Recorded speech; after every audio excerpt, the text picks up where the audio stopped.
Hi, everyone. It's Miss Kelly again, and I am back to finish up Chapter 11 with you. If you remember, our title of Chapter 11 is To Declare Independence or Not, and we are meeting some of the loyalists, the people that felt that we should remain loyal to Great Britain and the King, and the Patriots, the people that felt that we should gain our independence from Great Britain and the King. And we're going to finish up with two patriots. The first patriot is Mercy Otis Warren. And the title of her section is Mercy Otis Warren, Patriot with a Pen. Patriot Mercy Otis Warren was a Massachusetts writer and poet. Patriots shared their ideas at meetings in her home. Among those who attended were John Adams, Samuel Adams, and Mercy's husband, James. Some historians believe that the idea for the committees of correspondence was first discussed in her home. Warren was thin with dark eyes and dark hair.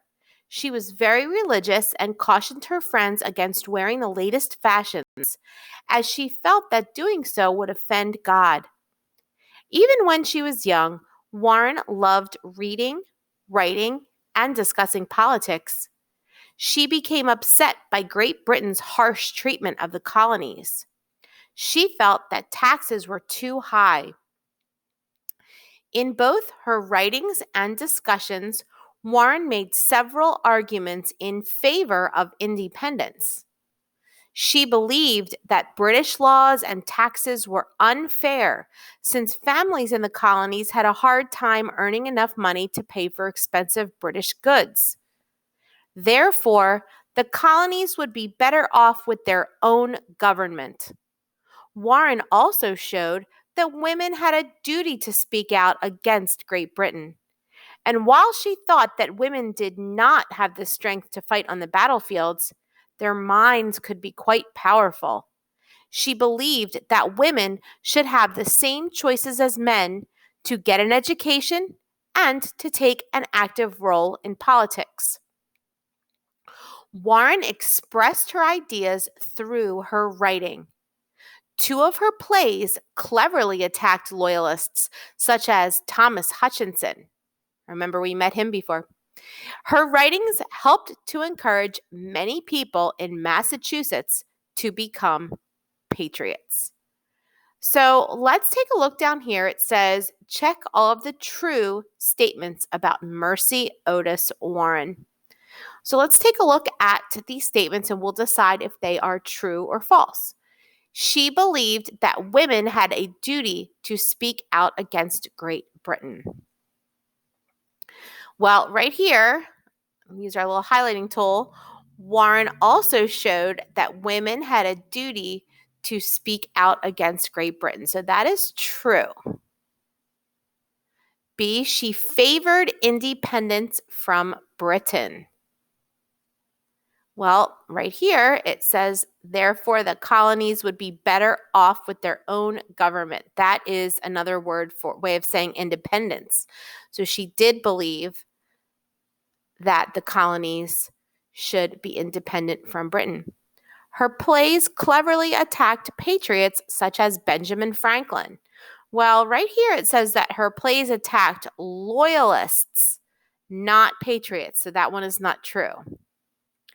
She favored British taxes. Favored means that you like something.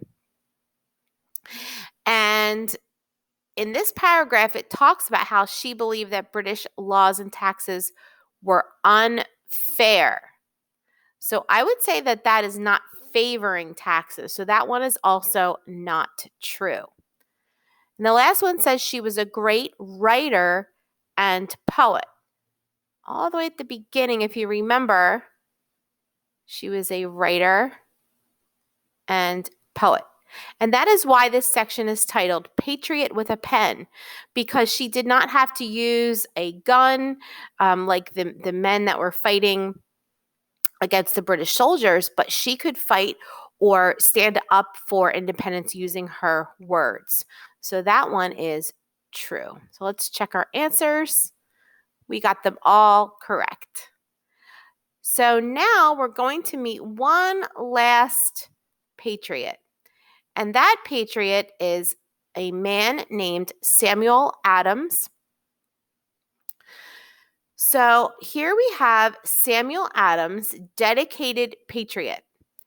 Samuel Adams was a leading patriot in Massachusetts.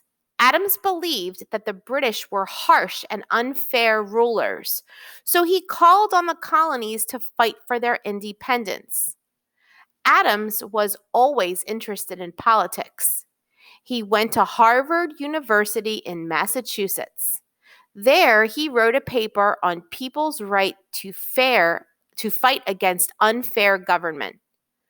Other local patriots saw him as a leader.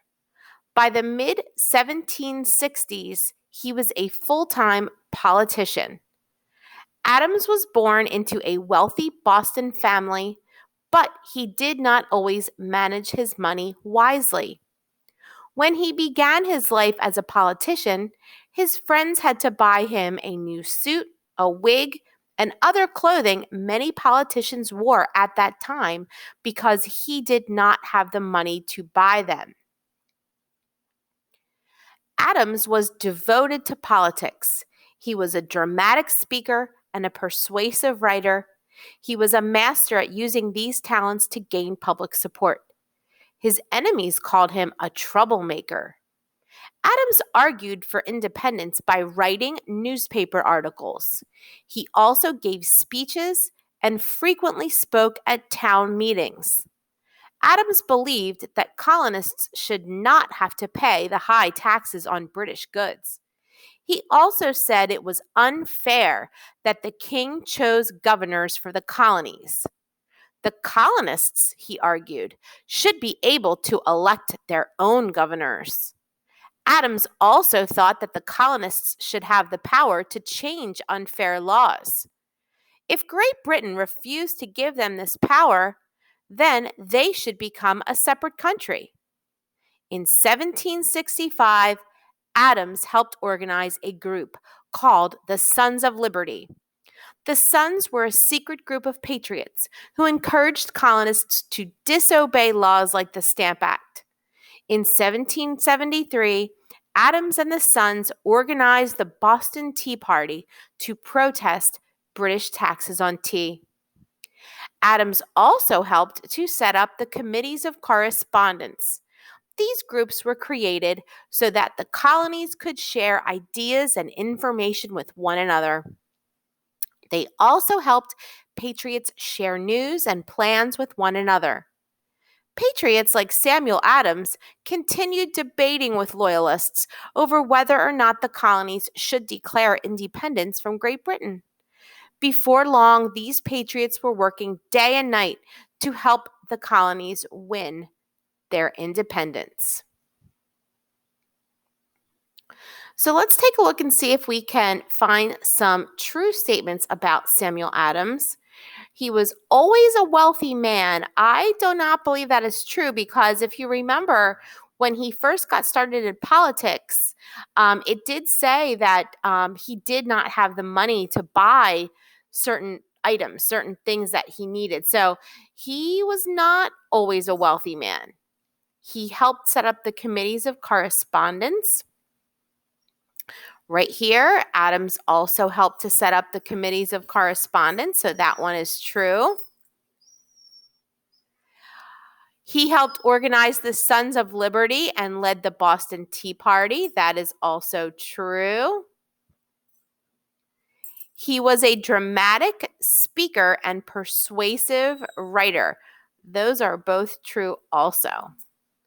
He was a devoted loyalist in Massachusetts. Well, we know that's not true because he was a patriot. He was not a loyalist.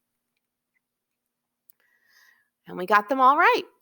So I hope that you enjoyed learning about some of the loyalists and the patriots that were in the colonies at this time, and that you have a little bit of a better understanding about the dilemma that they were facing, whether or not to break free from Great Britain. And we will see you next time.